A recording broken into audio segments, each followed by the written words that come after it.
I woke up to the sound of my own breathing echoing inside a machine, too slow, too loud. The ceiling lights were surgical white, humming like they knew something I didn't. My body felt archived, cataloged pain, neatly filed. When the doctor asked if I remembered the accident, I said nothing. I was busy watching the nurse avoid my eyes. That's when they showed me the photo, a printed still from a traffic camera. My car, upside down, crushed like it had been folded by intent. And her, standing on the shoulder of the road, alive, holding him. I felt something in my chest lock into place. Not grief, not fear. Recognition. I lifted my finger. It trembled once, then steadied. That's her. My voice surprised them. It didn't surprise me, because even through the morphine haze, even with 3 weeks carved out of my life, I remembered one thing with perfect clarity. She had told them to leave me.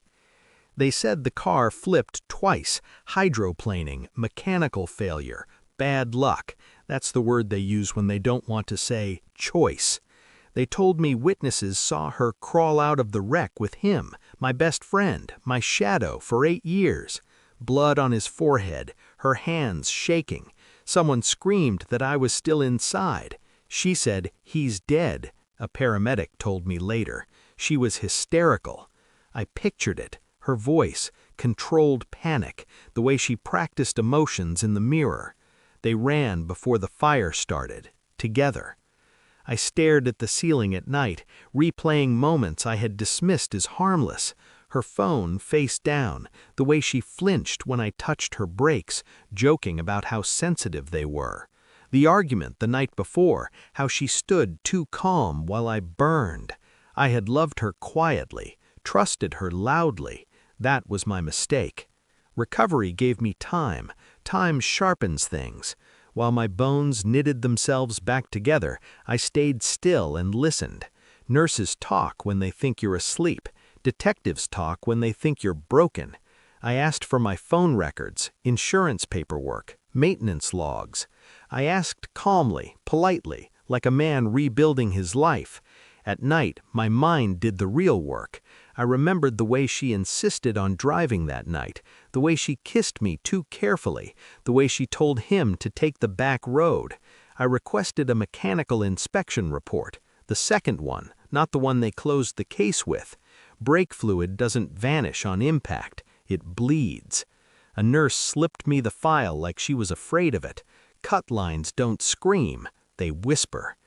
I never confronted her, not when she visited once, pale and trembling, not when she cried apologies into her hands without naming what for. I watched, I waited.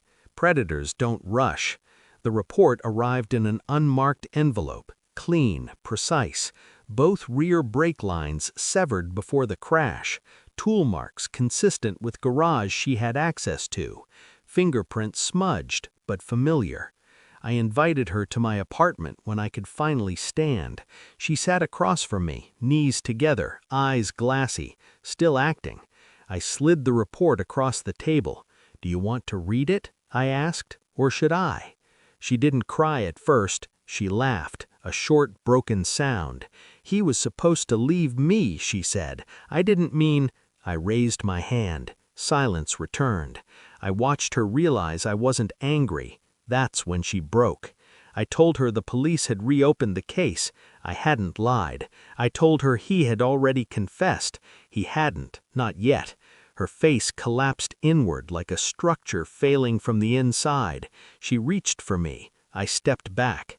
"I woke up 3 weeks later," I said, "and the first thing I remembered was you choosing him." She sank to the floor. I felt nothing. The real revenge wasn't the arrest that came days later, or his testimony cracking under pressure, or her voice on the recording, pleading. It was watching her realize she had miscalculated me completely. She thought I was dead. I wasn't. The scars stayed. So did the clarity. I don't think about them anymore. Not really. They exist in a closed file in my head, labeled and shelved. Sometimes I drive past the stretch of road where the car flipped. I don't slow down. The brakes work perfectly now. Trust doesn't. And that's fine. Some things aren't meant to be repaired.